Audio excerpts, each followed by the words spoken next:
Hey guys, your mental health awareness back here again, finishing up with part 2 of our anxiety talk from our last video. Real quick, want to thank Amy, Allie, and Travis for coming back to join us here on tonight's talk. Kind of let's get right into it. Before we start, a couple quick things. Obviously, right, remember that we are not licensed medical professionals. This should not be considered as professional medical advice in any way whatsoever. Also, one of the things that was brought to our attention, to my attention, is that all of our videos, content, photos, anything that is published by YMHA is solely owned by us. It does not represent the views of anyone else except us. They are particularly our own. None of these recordings may be reproduced without the express written consent of YMHA. With that all said and all that lovely legal disclaimers out of the way, as Amy over there laughs, Allie, let's get started. Let's jump into it. Let's talk about part 2 here with anxiety from that article we started about a week or 2 ago. Yes, so the article was how to love someone with anxiety. We covered a couple of the topics in the last episode. So we've only got 3 more left to go, and they kind of all tie into working with your partner, your best friend, whatever that person is, somebody that you love that's close to you, how to be a good support person for them. So the next topic on it was don't tell them that they're overreacting. What could be insignificant or irrational even to one person, to that person with anxiety that's opening up to you, it could be very different in their eyes. It could be something very huge for them. So you can't kind of like downplay and make them feel like their feelings aren't good enough, or or she's overreacting, whatever. You have to kind of be patient with your partner and understand that what they're going through is their own battle, and just because you don't understand it, you can't make it feel insignificant. You have to kind of support them just as it would be something for you. Okay, so with we don't want to say obviously if somebody's overreacting. So Travis, you first. What is a trigger word? If somebody says if it's not overreacting, what would be a trigger word for you that it's kind of one of those things that you don't want to hear, especially when you're somebody who you're dealing with somebody who suffers from anxiety? I think I mentioned it before, just get over it. Right. It's that simple. We want to need therapists or psychiatrists, so just shutting up and listening is the key. So the trigger, that's mine? Jeez. Sorry, special guest. Yeah, just get over it, or that'd be my trigger. So okay. What about you, Amy? Your trigger word, if it's not don't overreact or get over it, what would your trigger word be in a situation like that? I don't know that it would be a word, but I'll agree in premise that hitting me with the "you'll be fine," kind of statements. There's all kinds, and I actually spoke about this on Facebook. This was I don't know, maybe a week ago or something like that. Oh, you're strong. Don't worry, you'll get through it. This, whatever. Just shut up. Don't say anything. Right. Breathe. Pull it together. You got this. I don't want the mental pep talk. I can pep talk all day long. Just let me get out what I need to get out and just let it be.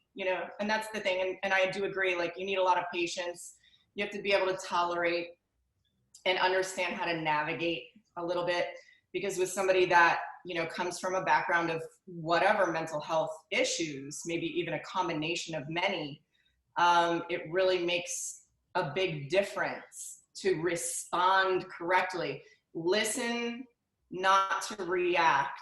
Plan and think about and carefully deliver a response, because you're going to get a reaction to it. Depending on what you do and say is going to be your reaction. So don't escalate people unnecessarily. Think before you talk. And I think communication is key. So just be careful in what you are going to communicate. Assuming that everyone is like you is always the wrong thing to do. You have to understand uniquely that someone else may go through their problem. The way they do their problem is different than how you would do their problem. Right. You know what I'm saying? So that's, I think, the biggest part. And I always try to put myself in the place of others and think about how do they do their problem? How would I do their problem? And just kind of look at all that and think about it before I really I don't try to give advice a lot of times, things like that, because honestly, it's not going to really fit in the situation. They just need to release. They just need to relax. They just need to come down. And so just getting it out a lot of times is all that's needed. They don't need anything back just because they got it out. Right. So, all right, Allie, anything you would add to that before we, as far as, you know, what you don't want to hear? For me, like, I'm kind of like in the middle, because hating that, like, the worst thing you can say to me is that I'm overreacting, and, you know, just to get over it. I think I heard that countless times in my last relationship, and it made me kind of shut down towards him, and our whole relationship failed because of it, because I didn't trust him emotionally. Sure. And it was a really big deal for me. And you know, I'm just like Amy too, though. I know that I'm a strong person. I know that I'm going to get through it, but that's not what I need to hear. Like, sometimes I need to vent to you, and I need you to just hear me, you know, and listening and taking in our problems and being that vent, that shoulder, doesn't always mean you have to have a solution for me. You know, sometimes it's just, I need to just kind of get it off my chest and let it go. And that's how I'm going to get over it. So it's kind of like, I think the biggest, most important thing that you can do for your partner is to take the time to communicate with them and find out what's going to work best for them. And, you know, like, I know, like, you know, with Scuba and I, he's learned now over us being together what it takes when I'm like having one of those moments, and, you know, I'm just trying to vent to him. He knows when I need him to give me advice. He knows when I need him to just be quiet and just let me vent.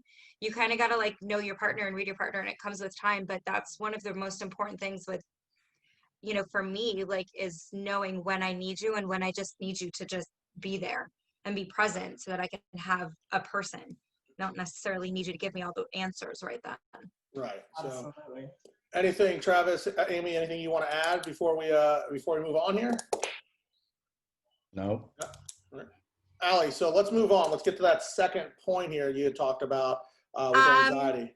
So the next one was, sometimes they won't be up for going out. I know that there's a lot of occasions where I'm feeling very anxious. I'm having one of those type of, you know, weeks, or especially when, like, my depression is really heavy. Like, I just won't want to leave my house. And, you know, even if it's just going to my best friend's house and sitting on her couch and watching TV for a change, like, I just won't. Like, I kind of like become like a recluse and stay in. So I think it's knowing when not to push somebody when, you know, they're just right in their comfort zone, right in that thing, because there's a lot of times where, you know, we won't want to go out. We won't want to go anywhere. And it'll feel like we're trying to disengage from the interactions, but it's not always the case. You know, it's not like we mean to be that way.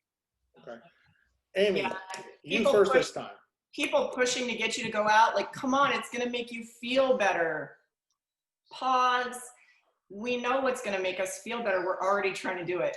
Right. You know, and so that's the thing, is everybody soothes differently. Everybody processes and goes through their problem differently. You know, just give people space, hold space for people. That's the biggest thing. It's going to help you build trust. It's going to gain you respect, and just allow people to go through things the way that they need to. And whether or not that may appear like the healthiest, best, or whatever thing, it may or may not be. Some people may or may not need or want to eat. Some people may or may not need or want to sleep, or may not sleep well, or whatever. So they might do certain things that may seem unnormal by certain standards, but understand that it's just their process on how they go through their problem. And give them space. Don't make comments constantly like, you should come out, you're gonna feel better, or, oh, you know, this or that, or pushing people, exactly, you know, to do things that by societal standards maybe we would think is quote unquote normal. They have a process, they're trying to go through it, let them go through it so they can get back to their normal, you know. It's just letting everybody kind of do what your first point, right? With the overreacting, just let everybody's gonna process differently. So Travis, your thoughts About pushing people to go out? Yeah, so you're not always up for going out. I think, people want to be able to have that downtime, or they're in a mood where they don't want to leave. What would you add to that? That's like 95% of the time for me, not going out. Between work, dealing with my dogs, by the time I have time to actually relax and me time, I just want to veg out. So when I say I'm busy, yeah, I'm busy doing nothing because I need that time. So like forcing me to go out and trying to talk me into going out, that's not going to happen because one, it's just not my thing. And two, during these times, and three, being on probation, I just got to lay low until I'm done with probation, really. Right. So all I care about is the work, gym, dealing with my dogs, and just relaxing and doing these things. So I'm fine with that. Some people need to go out to feel better, but I actually love staying home and just catching up on shows or doing absolutely nothing because that's refreshing and recharging for me. Right. So let me ask you guys, all three of you, a question. So we talk about staying home, vegging out, just kind of the me time. Allie, you had mentioned it, especially when you're like, that depressive state hits, and we're in that depression mode. Instead of going out, what are your thoughts on, so Travis, I think you and I talked about it a while back, we don't always have to go out, right? We can stay inside, we can do our own thing. But what do you guys think? So if we don't want to go out, but we still kind of want to be somewhat social, what would you guys think is or suggest that people can do? If they want to get together with a couple of friends, would you guys agree with maybe a game night or a dinner or something like, homemade dinner or something like that? Do you think that's a good idea? Oh yeah, we do it a lot at our house. Like tonight we have everybody coming over and we're doing like taco night, and we'll watch, we're in the middle of doing this scary movie series thing that we started watching, but we'll pick a series, we'll pick a movie marathon, whatever, and we kind of just all hang together. And like my friends are really like our little group, they're awesome about knowing like when it's not a good time for me to kind of go out and kind of cheer myself up and when I need to kind of like stay in my little cave. And so they all come over to cheer me up. And, this last weekend's been a really huge, tough one for me with, my kitten in and out of the hospital. So I've been a hot mess for the last couple of days. And, yesterday everybody came over and we all watched movies together. And tonight everybody's cooking dinner. So it's kind of like, instead of all of us going out and usually doing what we would normally do, they know when it's cool to just sit and hang out here and kind of it's like a mood changer for me. Like I could do like a whole 180 and it's made this whole process easier for me. And they don't give me a hard time about it, even though I'm sure the last thing they want to do is, spend their nights hanging out in my living room. Well, I mean, from what we talked before, right? So you guys have taco night tonight, right? Yeah, tonight's taco night. So there you go. We're all going over to Allie's house after. Coming, by the way. Yeah. Yeah, we're all coming over because but Amy, you got to bring I think they're doing nachos right now. So look, we'll come over. No invite because I didn't get one. The way you act. That's why.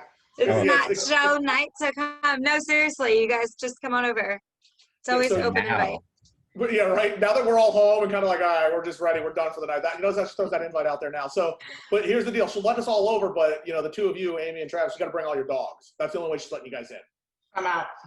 It's gonna be what, like 10 dogs? It's not happening. Mission trying to get 3 of them in the car, and then I can't even fit them all in the car. There's no way. There's enough cats here to go around. I'm pretty sure. Oh yeah, Frankie doesn't. You might find a dog here and there underneath them all. Yeah, let me come over with the cat. That's a great idea. We'll talk about that one later offline.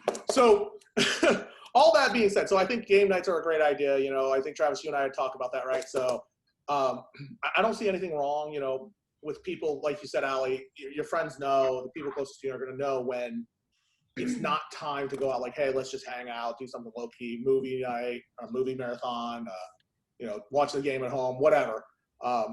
So I think that's an important fact, and I think you got to surround yourself with those types of people. So that said, there's one more topic on there that we got to get to, and let's talk about that a little bit here. So what is that, Allie?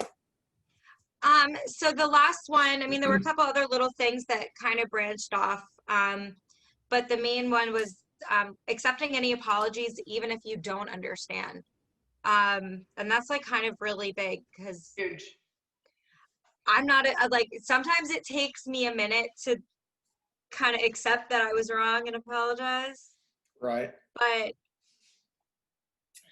like I eventually will. And you know, you can't just, I think you can't like force that, because I think for me, at least, when I'm apologizing, I'm asking a lot of forgiveness for myself, and it's not just from you. It's a lot of from myself for, you know, my faults that I've put myself through, that I've put that person through. So I think that's a really big thing to kind of consider when your partner is coming to you and asking for, you know, your forgiveness or acceptance or understanding through, you know, that downside of everything that comes out of having, you know, that anxiety. Okay. Travis, Amy, thoughts?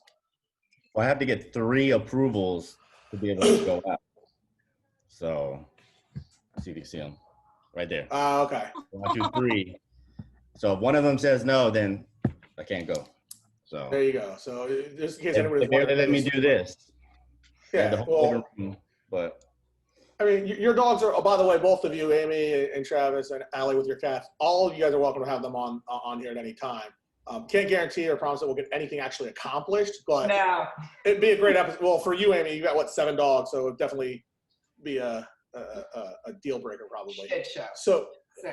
So Travis, Amy, let me ask you guys. So Allie just went over. You know, you have to accept that apology, even if you don't understand what it's for, what it is. You know, what are your thoughts on that? You know, I actually, if I can share something, so Yeah. this comes from my past and in relation to this specific topic, but apologizing a lot is a trauma response, flat out. Doesn't matter what mental health issue you're dealing with. Over apologizing or obsessive apologizing is a trauma response. So I actually dated someone in my past, post serious trauma, that counted how many apologies I made in a day and threw it back in my face one time.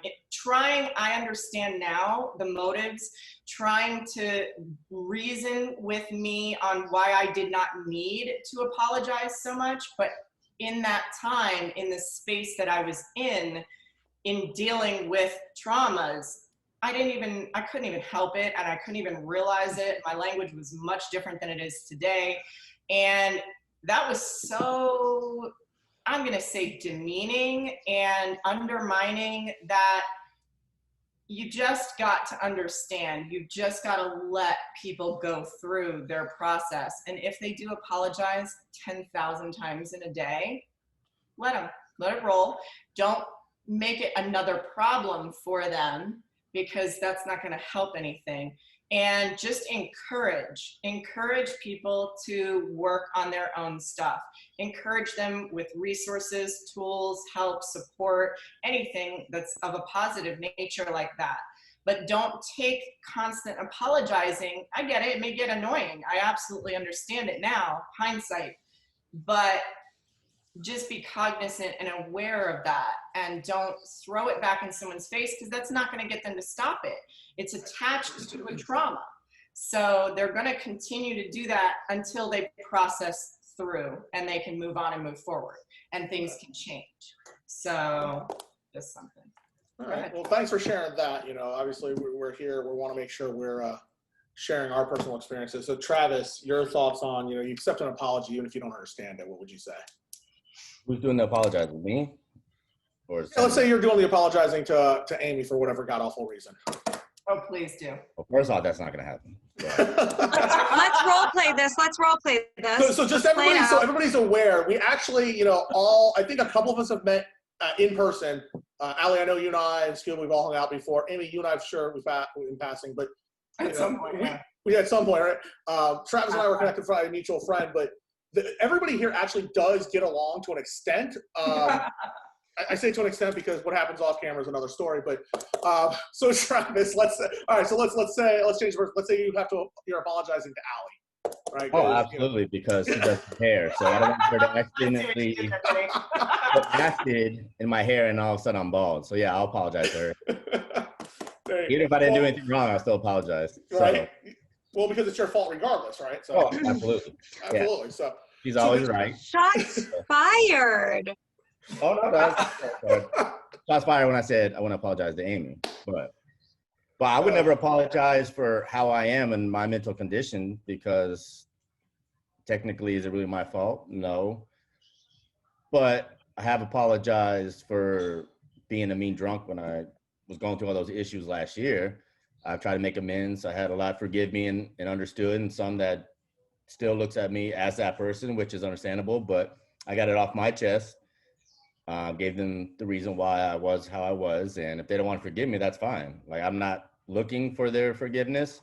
I'm just doing it for me to apologize and explain how I was, and that, you know, it wasn't really their problem. So, but I'm not going to apologize for not wanting to go out and just staying home. Occasionally I'll have friends over for get-togethers, and I know times have been rough with the whole COVID thing and everyone's busy, and which is understandable, but no, I will never apologize for how I am in my mental issues. You're either going to accept me or not. So I'm not here to impress anyone. I'm just here to work on me. I got to look myself in the mirror every day with my beautiful hair. With that luscious hair, with Yes. Allie's help. So Those it just flows. Next week it'll be blown out and it'll be all dramatic and sexy. Very Rico Suave. There you go. Or, Yeah. yeah, I was gonna say, can you put in a mohawk like and color like we do for scuba? I think it's way too long. You have to get some serious wax to get in. Challenge or accepted. yeah, I mean that We'll make like a unicorn horn. there you go. That or just give them a mullet. I mean, apparently a mullet's coming back in style. So There you go. let's talk about mental health around mullets later. But you know, I think Travis, you made a great point, right? You're not there to apologize for, you know, how you are, right? It's, you know, we all suffer from some sort of mental illness. You know, let's call it what it is. You know, and I get yelled at a lot from some other friends when I say this, but my biggest thing is, you know, Travis's point, you do you, right? You're not there to impress anybody. You do you, and that's it. But, you know, I think that all of that kind of will tie into one big thing that we want to talk about, and that's going to come up in another episode here. But, you know, when we talk about anxiety, that article was how to deal with anxiety in a relationship, right? So we want to talk, we're going to switch gears for a couple minutes here. You know, how is anxiety for the three of you in any of your past relationships, past or even present? What kind of effects, negative or positive, have you guys seen? Amy, you want to start off? Oh, I just give up that vibe, right? Well, I mean, you're over there nodding your head and agreeing, so I figured you're the best person to start us off. Yeah, you can see my thought process in motion. Oh, absolutely. I know. Saw that hamster running. It really does. It weighs heavily on your relationships, though, and it's hard. I have to say, you know, I've gone through this. I've been married twice, so I've obviously been in some, you know, very serious relationships, some not so serious, everything in between, and it's it's been an experience. And going through some of those post-serious trauma, it really does make a big difference. Having somebody who either supports you or doesn't. And so finding the right mix of things in a partner is extremely important, because if they are not going to be able to be there as a support for you, you need to make dramatic changes very quickly. And that alone, or being alone and things like that, can also cause a lot of other spikes in mental health issues. Okay. So it's really a battle and a struggle of saying to yourself, okay, well, I don't want to stay in a relationship if it's not healthy for me, if it doesn't support me in the things that I need. And then I also I have to tackle my own anxiety about being alone and all these other things. So, I mean, there's a lot on all fronts, on all sides of it. Okay. Really just have to kind of screen people that you're going to get into or that you're in a relationship with, and assess, do they have the skills necessary to navigate these things with me, because of me, in all facets and ways. Because it can be extremely detrimental to get into a relationship with somebody who is not going to be supportive. Okay. So let me switch this up a little bit. We talk about relationships, right? So Amy, you know, you shared a lot, and you know, when you get into a relationship with somebody, you know, you want to make sure that it's going to be healthy for all parties, right? So let me switch gears just a little bit here and change it up, change the question up for Allie. So let's talk about relationships. I think we all hear relationship and we think immediately of our significant other or a spouse, what have you. If I said, how does it affect your relationship with a family member or a friend? How is your anxiety in that sense of a relationship? How does your anxiety affect that? So, I mean, my family is probably going to be like the best kind of option to go with here because, so my sister and I both suffer from severe anxiety, depression disorder. And for my brother, he, really doesn't. So there's a lot of things that, and the three of us are all incredibly close. And as we get older, we get closer and closer. And for me, anxiety is something I've dealt with my entire life. For my sister, it was, right in her very early 20s that she kind of started struggling mostly with it.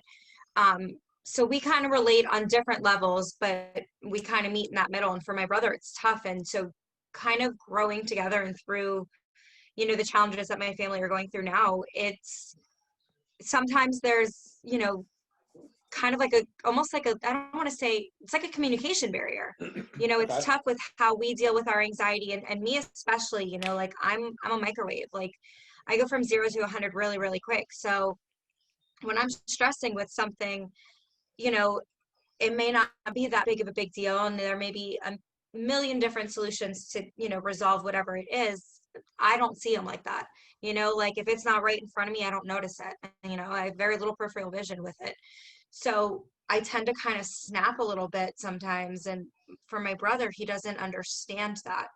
So when dealing with me, it's like he's had to learn, recently how to kind of, communicate with me so that we don't get lost in translation with it. And Right. we recently just kind of like hit this crossroad where like all of a sudden we did a 180 with how we communicate on tough, like the tough subject that, we've been dealing with. And it was just such like a beautiful like point in our relationship because we like overcame that struggle and like I kind of overcame some of my issues with it and I saw how our relationship as siblings kind of grew to the next level with adulthood and maturing through me having this sometimes life crippling disorder and him having no idea what it's like for me. He has his own, struggles that he goes through obviously, but it's, they're very different. So I think that in terms, it's not always like when you think of, a relationship, it sometimes it can be damaging to those constant, unconditional relationships. They're never going to go anywhere. So it's not Right. like a relationship where you can say this, like, yeah, you can walk away from family, but it's not like a boyfriend or a friend where it's like, we need a break. We're not talking or, that's your family. It's your brother. So he's not going to go Right. anywhere, no matter what. So it was good to kind of see us finally work through that and communicate. And, it was kind of like it was a really good point for me. And Good. it was good. So good. So Travis, I'm going to give you your choice here. Anxiety in relationships, friend, family, significant other, whatever it is. What is your take on it? How do you see it affecting those relationships you have with people? I really have no experience with the relationship part, the dating. Like I've dated a couple months, but that's not like the serious one where you're living together. So I really have no advice for that. All I remember is I would just have to drink whenever, like pregame, whenever I'd go on a date or to go out or anything like that. So I just remember we'd always end up drinking. So, I mean, that's not healthy. And I would always find some kind of way out of the relationship. I'm like, no, I don't want to put her through my issues. And I'll find one little thing and then I'll just be like, use that as an excuse. But anxiety with family, I mean, my mom is like 12 years sober, 13 years sober. So her and I have gotten close ever since I went into rehab. So we compare stories and everything like that. So that brought us closer. We're always closer, but we have that to talk about as well. And then I get along with my brothers and sisters. So there's really no anxiety when it comes to family. They know when I'm talkative at times. We all know we live very busy lives. The two middle children, they're married with kids and everything. So they're busy. Right. And my baby sister's doing big things in Arkansas with a big company. And so we'll talk here and there. So it's not like, oh, I haven't heard from them in a while. There's issues. My friends know who I am.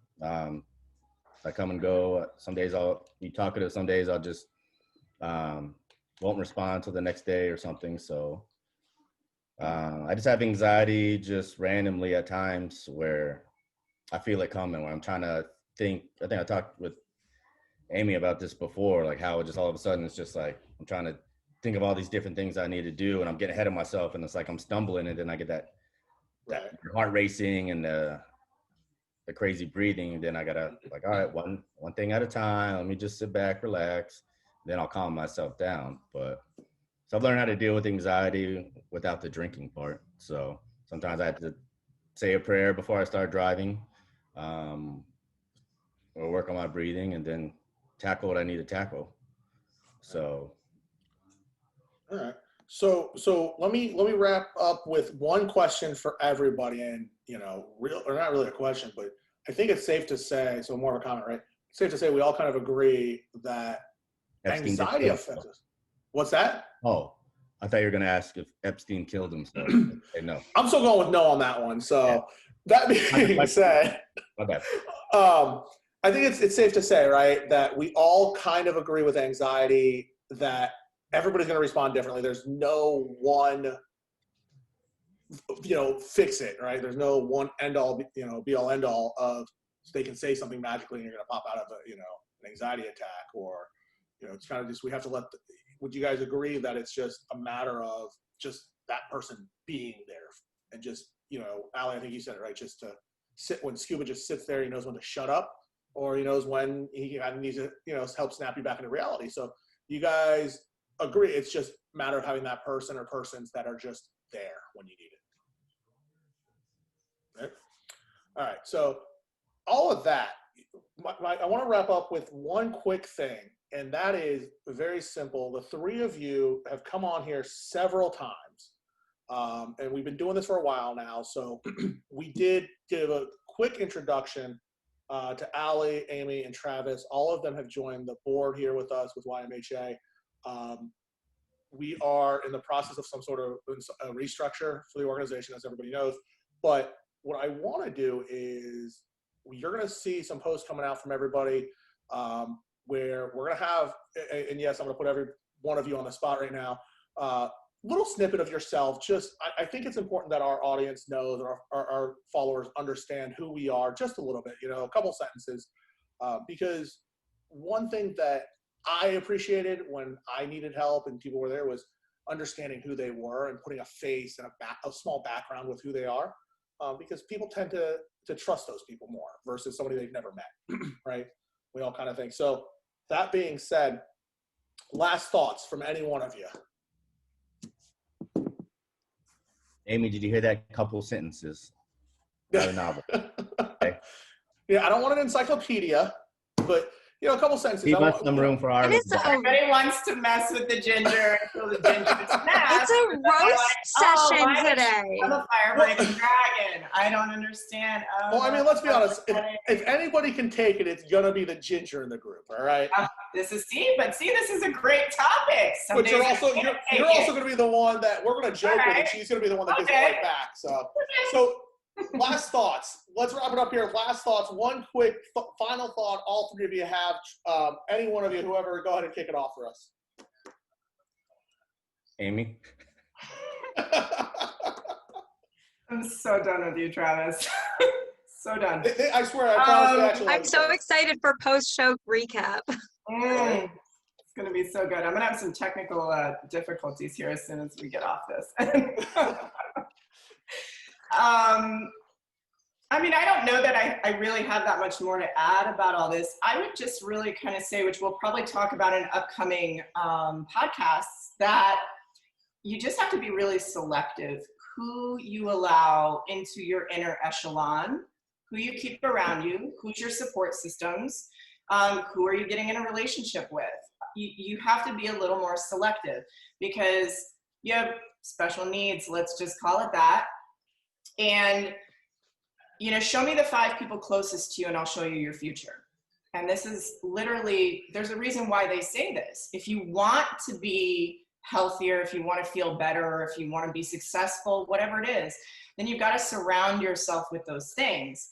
if you want to feel supported, you need supportive people around you. So that's really where I'm going to kind of leave it. Okay. Allie, final thought. I'll kind of piggyback off of that, but a little bit in the opposite direction. You know, with Okay. that, you have to, you know, comes the complimentary that you don't be afraid to kind of put a block on those relationships that are not healthy, that you are not supportive to your life, no matter how hard it is. You know, I personally, you know, finally just learned this, you know, this past week with ending a relationship with a family member that was not, you know, conducive to my mental health anymore. And as hard as that is, and I will always unconditionally love that person, and hopefully this is not permanent, but it was detrimental to my mental health keeping that person in my life. And sometimes that's really hard to hold on to. And as much as you want to do the right thing, and that's your family, that's what you love, and you know, yeah, you want to try to learn to communicate with them, there does come a breaking point at some point, and you have to be strong enough to know when to put yourself first and your mental health first, because I was destroying my ability to keep myself together every day, and I needed to make that tough decision. So just know when enough is enough, and know when to put yourself first, because you know, loving a person with anxiety also means loving yourself with anxiety, and you have to take care of yourself if anybody else is ever going to be able to love and take care of you. Okay. Travis, your final thought. Quality over quantity when it comes to your circle. I know we mentioned that before, and it's very good advice. I've had to shorten down my circle. Not that those people didn't do anything wrong, but they're just not beneficial for me in my new stages in life. So, and I know a lot of people rush into relationships. They don't like being alone, but they need to learn how to live alone and stop depending on others and rushing into meaningless relationships where they're just going to fail and get heartbroken, and then they're just digging their hole even deeper. Right. So work on being okay with being alone, and then you'll find that one, but work on yourself first. I mean, don't. Yeah, you find that happy medium. Yeah, work on your triggers, know your triggers. So when you meet someone, you'll recognize the red flags. Like, all right, this person likes to go out drinking a lot. I'm not a fan of drinking anymore. It's not my style. So maybe this person's not good for me. Oh, this person's a homebody like me, enjoys laying low. Then go from there. But work on yourself first is the priority. And it's okay being alone. There's nothing wrong with that. So good. So what I want to wrap with, good guy. Right? So there you go. That's his light bulb. I Googled it. That's why I was like, okay, that makes sense. Now. In the podcast. I was gonna say, you know, Travis, I didn't know if you were smart enough to come up with that. So all of that said, what we are gonna do is, so next video that you guys, our next episode you guys see coming out, we are gonna delve into relationships a little bit further, how the effect it has on mental health. Amy's gonna love that topic apparently as she sits back there. Let me in there. She's there. So, you know, I'm looking forward to it. I'm going to leave you with something. So I came across, and I don't know if you guys saw it. I did post it all over our social media. Robin Williams left a quote, and it's something that I've lived by, and I think it's a good one. Everyone you meet is fighting a battle you know nothing about. Be kind always. That's right. Robin Williams, you know, phenomenal actor, great comedian, you know, took his life, as far as I'm concerned, way too soon. But he makes a great point.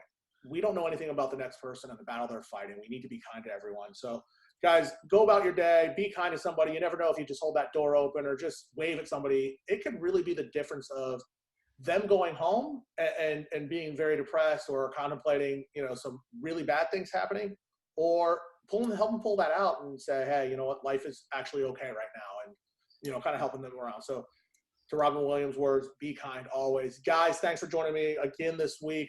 Appreciate it. I look forward to talking to you all soon. Have a great night.